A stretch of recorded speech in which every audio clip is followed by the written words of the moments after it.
Hello, namaste, and welcome. I am Gloria Grace Rand, and I am delighted to have an awesome person on the show today because we need more than ever what this lady is talking about. So let me introduce her. This is Michele Vismaya Rubin, and I forgot to ask you if I'm pronouncing that right, if it is Vismaya. Okay, good, Yep. good, awesome. She is the founder of Living in Gratitude Today, and she's on a mission to get people to exercise their gratitude muscle in order to experience more love, joy, and prosperity in their life right now. And Vismaya coaches people on the benefits of a gratitude practice, how to start one, and most importantly, how to maintain it during difficult times, which we're going to get into in a little bit. But first, I just want to welcome you, number one. Welcome, Vismaya. Thank you very much. Very happy to be here. Well, awesome. I've read a little bit about your background, but I want you, if you would, to kind of share a little bit with our audience how you got onto this gratitude gangsta. How do you develop this gratitude gangsta persona? For those of you who are listening, she's wearing a t-shirt that says gratitude gangsta. Uh, so how did this gratitude practice all come about? So I realized after I started the Living in Gratitude Today movement that I have been practicing gratitude my whole life. My mother is bipolar. And I realized since I was a little girl, people wanted to feel sorry for me and they wanted to feel bad. And I was like, no, no, no, no. Look at all the great things that I get to do. So it's always been part of who I am. Mm, But you're referring to the Gratitude Gangster, which is a fabulous story. So when I started the movement, and I wanted to call myself a Gratitude Gangster, people gave me a lot of slack. They're like, you cannot say that. That is not a nice word. Are you kidding me? Don't do it. You're going to turn people off. So finally, I was like, after a few minutes, not a few minutes, after some time, I was like, I need to be true to who I am. So Gratitude Gangster, the term was coined by my 10th grade students. And I taught 9th and 10th grade for 20 years in Miami-Dade County. And this last year that I was teaching, we were doing a writing assignment and we were comparing and contrasting two gang members that had gotten into a gang and then they had gotten out. And we were talking about why they got in, why they got out. mm. So after they had finished their essay, we were sitting in a circle and I said, I don't understand why people would want to be in gangs. And I knew that it would elicit some sort of conversation. Right. So, and I love this one class. I adored them. So Alex looks at me. He's like, Miss, we're gangstas. And I'm like, oh God. He's like, we're gratitude gangstas. But let me rewind for a second. In the beginning of the year, I told them first day of school, I said, listen, you're going to write a gratitude chart every month. And what that means is that each month you need to come up with 20 things that you're grateful for that are unique to the month. They were like, what? Miss, you don't know my life. Are you crazy? We're not going to do this. We're going to lie. We're going to make it up. And I said, fine. As long as I have a list of 20, no problem. Make it up, lie, do what you need to do. So now we're probably in April at this point. Mm-hmm. And what happened during that time period from August to April is that students would start to send me little notes on their gratitude chart saying, thank you for making us do this. By the end of the year, there are a couple of kids who would run up to me and say, I want you to hear what I've learned, and I'll share that after. So Alex says to me, Miss, we're gratitude gangsters, and I'm about to fall over, but I also know enough at this point to listen and to not say anything. I said, so tell me more. And he's like, yeah, man. He goes, we walk around and say, I like your shoes. And then William chimes in. He's like, yeah, and I like your hat, and I like your belt. And I'm almost in tears at this point. And Alex is like, yeah, man. And those guns, the ones that, the guns, I'm like, no guns. He goes, no, miss. He goes, the guns that fly out that have those flags that say thank you. He goes, that's what we carry. And in that moment, I realized that 10th graders understood the power of gratitude. Yeah. So for me, a gratitude gangster is a person who's skilled in the art of appreciation, who lives life to the fullest, and who finds magic in life's challenges. I love that. That is so awesome. And I just think it's wonderful. What a gift that you gave those kids.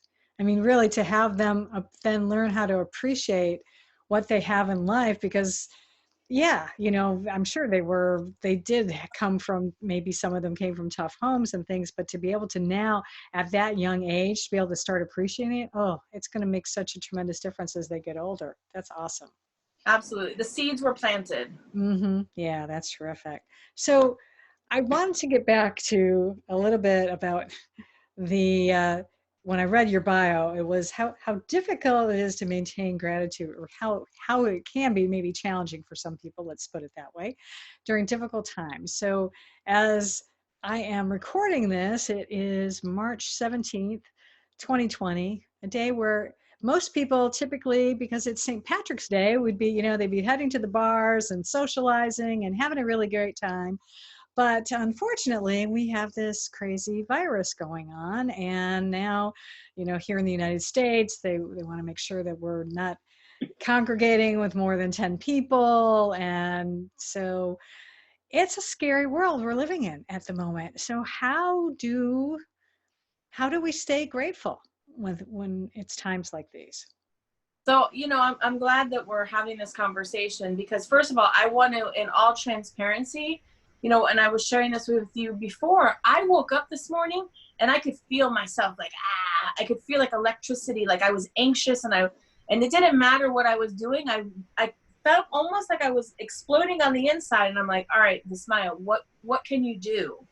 And one of the things I did is I put the music on and dance, and I just allowed my body to move and flow. And I even did it live on Facebook because I want people to realize that, number one, it's okay to feel those feelings. And I think that the minute what's happening, I keep hearing dualities. One is like doom and gloom, and then the other one is like everything is wonderful and peaceful and let it go. And I think that there needs to be a happy medium. Like, Yeah. excuse me, when we ignore what we're actually feeling, we perpetuate it. Yeah, that's for sure. So I think that if you're feeling anxious or you're feeling sad or you're feeling frustrated, own it and be Hmm. okay with it. Yeah. And that's one of the reasons why I got on today. And I was like, this is how I'm feeling. Because if I call myself a gratitude gangster, everybody's like, oh, she's going to be happy and joyful, which I am.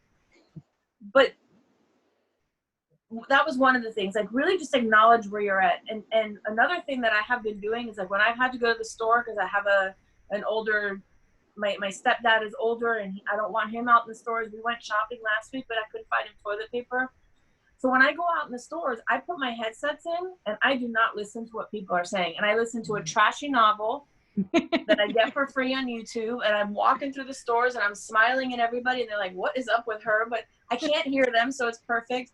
And when I grab something that I needed in my head, and this is, I don't normally do this, but really right now in my head, I'm like, thank you. I got my toilet paper. Thank you. I was able to get this. Thank you. I'm so grateful I was able to do that. And really like taking the extra steps to be cognizant of all of these things that I have. Like even saying to myself today, I'm grateful that I'm cognizant of the fact that I'm feeling anxious, because then I know what to do with it. I'm not sitting there and stuck. Okay, this is the feeling. This is what's happening. What are you going to do about it? Mm. I love that, because it is, I've had like other conversations even on the podcast in the past with other coaches and things, and I know we've talked, I think, sometimes about like grief and how important sometimes it is to just lean into it, and let yourself cry. So I think what you said about, let yourself feel a little anxious. It's okay to acknowledge it, because I was telling you before we started this recording that I woke up in the middle of the night this morning, and it was like my brain started going, like a mile a minute, and thinking, horrible scenarios and things. Then I'm like, no, wait, like slow down, hang on, let me think of things that I can be grateful for. Let's see, my daughter is home. I've got I've got a roof over my head. I've got, lots of great things to be grateful for. Just breathe a little bit. Um, so yeah, I honor you for sharing also that, we can have both, and we can be a little anxious and we can find ways to still be grateful for it. Right. What else do you how else maybe, or let me come at it from a different way. Like, what do you, how do you work with people, I guess, and maybe, and especially like, say, if you had someone coming to you, because I know, you do some teaching and thing, and you probably got like a Facebook page where you can talk to people. How else do you help people? That was my cat knocking stuff over, so that was my fault. It's perfect. For having things available so the sound. If you picked up some noise, listeners, I've got two dogs and a cat in here with me right now, keeping me company. Anyway, so how also else feel that energy. They also probably people? feel the vibration of what's going on. So Yeah, that's probably true. My dog was howling actually not too long ago. So what else can we do? I mean, maybe even some concrete, like practical steps of how, when you get, and not even just right now, because other things happen, we all endure, have stress comes up in our life, or maybe you are, maybe you lose a loved one or something, and it's like, how do you start coming out of that and being able to, be alive again and start feeling like you even have something to be grateful for? right. So there's a couple of things. The first thing, I really believe that gratitude is like CPR. It brings us back to life. And that C stands for compartmentalize. And again, I think it's very powerful. It's very important that we say to people, or we say to ourselves, this is the area of my life that's not working for me right now. This is the area that I'm feeling sad, or I'm frustrated, or I'm ready to scream and shout, or whatever it is. But Yeah. this is the area. And the minute that we do that, we're compartmentalizing it. We're taking notice that it's not every aspect of my life. I think there's a lot of power there, because number one, again, you're giving it the attention that it needs. You're not saying it doesn't exist. You're not shoving it down, but you're also then opening up a space where you say, okay, so if this is the area of my life that's not working, now I have the freedom to look at the other areas. And the second thing I say is that P is for pause. So whether you're going through something, very traumatic, or you don't have a gratitude practice at all, we all walk around with our cell phones. Set those alarms to go off every 3 to 4 hours, and every 3 to 4 hours, stop what you're doing, pause, and take a deep breath. And then the R stands for reflect. So ask yourself, what are my gratitude wins? Who or what made a difference for me? What did I do for myself? What did I do for somebody else? Did I do something new? Did I try, was somebody nice to me? And then what made me smile or laugh till my sides hurt? And again, those are just guidelines. Anything that you feel made you grateful is what you write down. But the key is this, is that regardless of whatever your circumstances are, if you're not feeling grateful at that moment, if nothing happened that goes, wow, this stands out for me, it's okay, because you're going to do this again. And I think, again, part of it is compartmentalizing those areas that don't work. And the other part is giving yourself a break if you know that nothing happened in those 3 to 4 hours that made you feel any other way than what you're feeling. And then the last piece of it is if you keep going through those moments that are nothing is shifting, nothing, you can't find anything to be grateful for, do one thing that you know will bring you joy.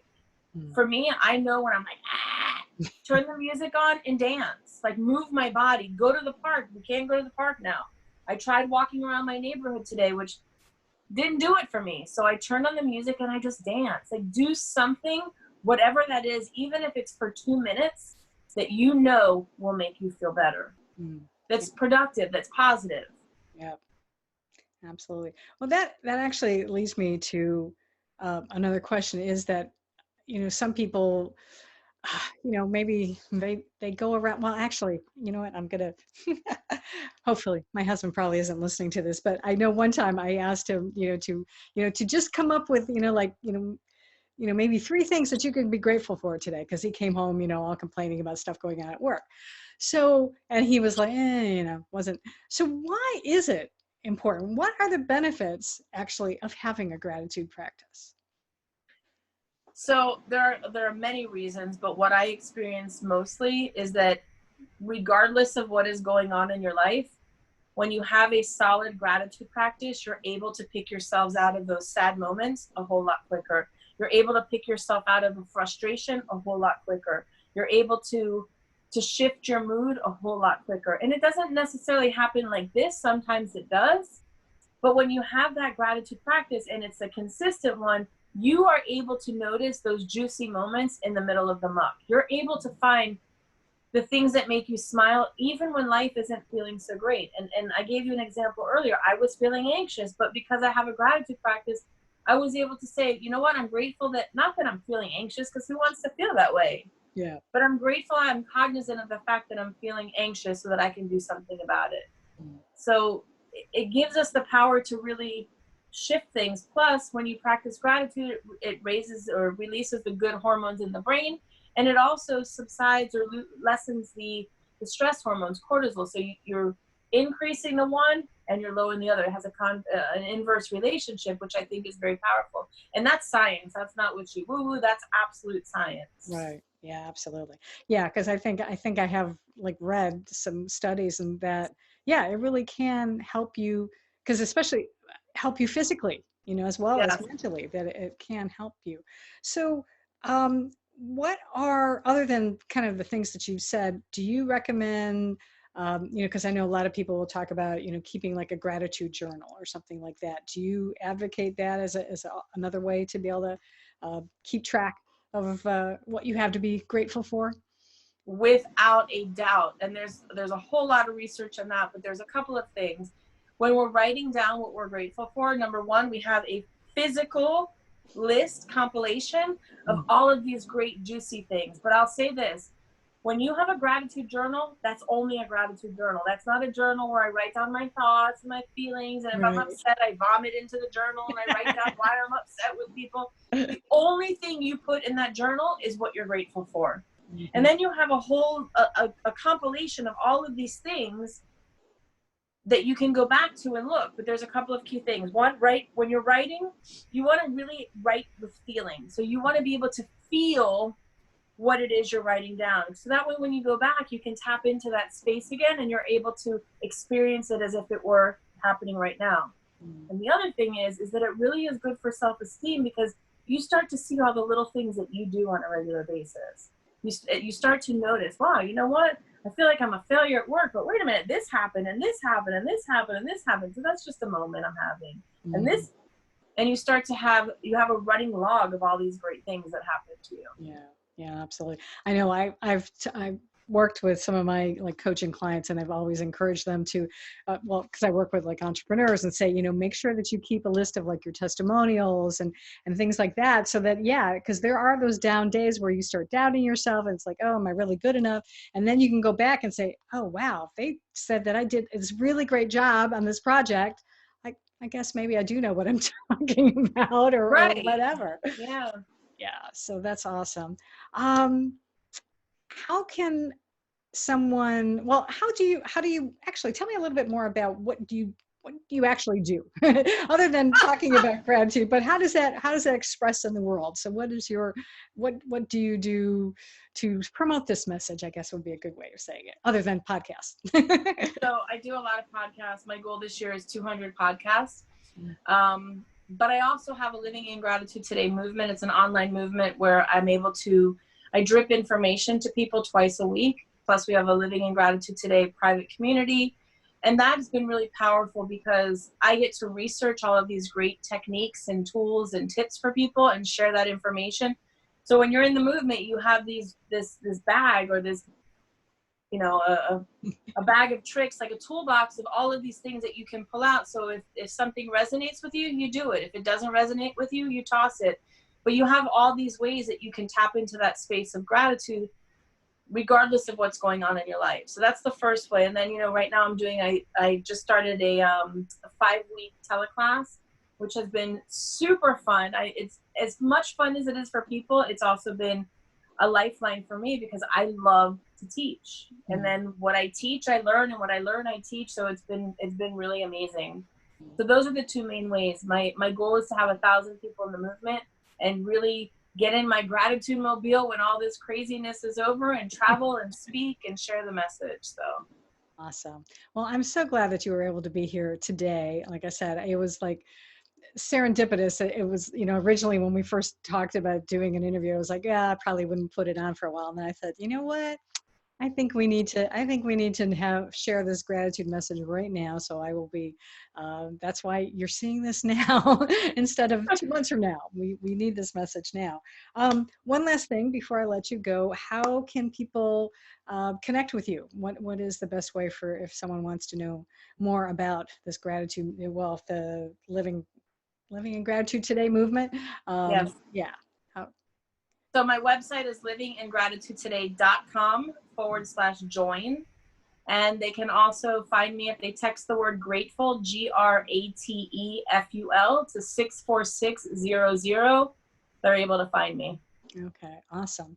Well, I will make sure that I put that in the show notes so people will be able to see it. So thank you, showing my gratitude to you today, Vismaya, for Thank being you. I on the show. I appreciate it. really appreciate it. So thank you so much. And for those of you listening or watching on YouTube, make sure that you subscribe wherever you are so that you can hear more episodes or watch more episodes, as it were, of Live, Love, Engage. And if you would care to leave a review, that would be awesome as well, and or comments, and I will respond to that as well. And until next time, I encourage you, as always, to live fully, love deeply, and engage authentically. I love that.